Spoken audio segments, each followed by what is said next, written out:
দেশের ক্ষমতার পালাবদলের হাওয়া যে বাংলাদেশ ক্রিকেটের গায়েও লাগবে সেটা এক প্রকার অনুমিতই ছিল। গত 5 আগস্ট আওয়ামী লীগ সরকারের পতনের পর থেকে নাজমুল হাসানের পাপনের কোনো খোঁজখবর পাওয়া যাচ্ছিল না। এরপর আনুষ্ঠানিকভাবে ক্রিকেট বোর্ডের সভাপতির পদ থেকে পদত্যাগ করেন তিনি। নতুন সভাপতি ফারুক আহমেদের নেতৃত্বে ইতিমধ্যেই সম্পন্ন হয়েছে প্রথম বোর্ড সভা। এই সভায় সভাপতি ফারুক বলেন, সাবেক সভাপতি নাজমুল হাসান পাপনের বোর্ডে কিছু দুর্নীতি হয়েছে, এটা অস্বীকার করার কোনো উপায় নেই। আর এই দুর্নীতি খুঁজে বের করতে দেশের সেরা 4 অডিট ফার্মের একটি নিয়োগ করার সিদ্ধান্ত হয়েছে গতকালের বোর্ড সভায়।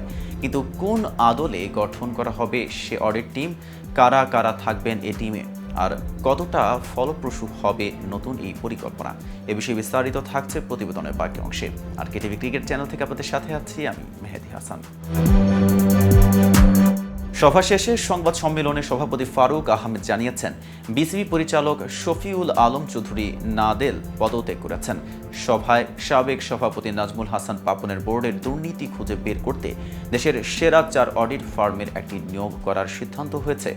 অডিটে কোনো অনিয়ম ধরা পড়লে দায়ীদের বিরুদ্ধে কঠোর ব্যবস্থা নেওয়ার প্রতিশ্রুতিও দিয়েছে বোর্ড সভাপতি।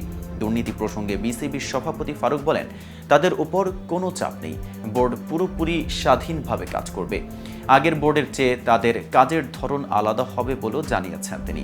সাকিবের বিষয়ে তিনি বলেন, তাকে এনওসি দেওয়া হয়েছে, ভারত সিরিজ বাইরে থেকেই খেলবে সে, সিরিজ শেষ হলে পরবর্তী সিদ্ধান্ত। বিসিবির সাবেক সভাপতি নাজমুল হাসান পাপন ঘনিষ্ঠ ও আওয়ামী লীগের রাজনীতির সঙ্গে সরাসরি জড়িত পরিচালকদের কেউই গতকালের বোর্ড সভায় আসেননি।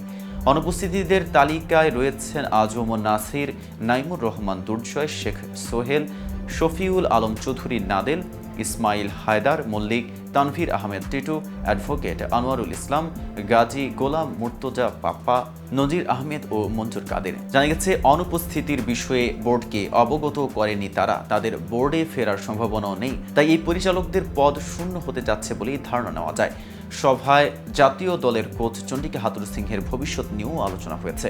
এ ব্যাপারে ফারুক বলেন, সফরের মাঝখানে কিছু করতে চাই না, বোর্ড প্রধান হয়ে যে কোনো সিদ্ধান্ত নেওয়া যায়, তবে এটাও ভাবতে হবে অন্য কোনো জায়গায় যেন সমস্যা না হয়।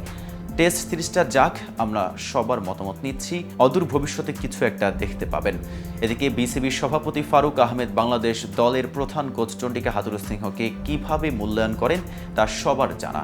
দ্বিস্তর বিশিষ্ট নির্বাচক কমিটি করার প্রতিবাদে 2016 সালে প্রধান নির্বাচকের পদ থেকে সরে দাঁড়ানোর পর থেকেই ফারুক আহমেদের প্রায় প্রতিটি সাক্ষাৎকারে কমন জিনিস ছিল হাতুর সিংহের সমালোচনা। শেষ সবের যৌক্তিক ভিডিও ছিল। বোর্ড প্রধানের দায়িত্ব নেওয়ার পরও অবস্থান বদলাননি ফারুক আহমেদ। 21 আগস্ট বিসিবির সভাপতি নির্বাচিত হওয়ার পর প্রথম সংবাদ সম্মেলনেও তিনি বলেছেন, আমি আসলে ওই স্ট্যান্ড থেকে সরিনি। তো ভিউয়ার্স, ভিডিওটি সম্পর্কে আপনাদের কোনো মতামত থাকলে কমেন্টস করে জানাতে পারেন। সাথে নিয়মিত ক্রিকেট আপডেট পেতে কেটিভি ক্রিকেটের সাথেই থাকুন।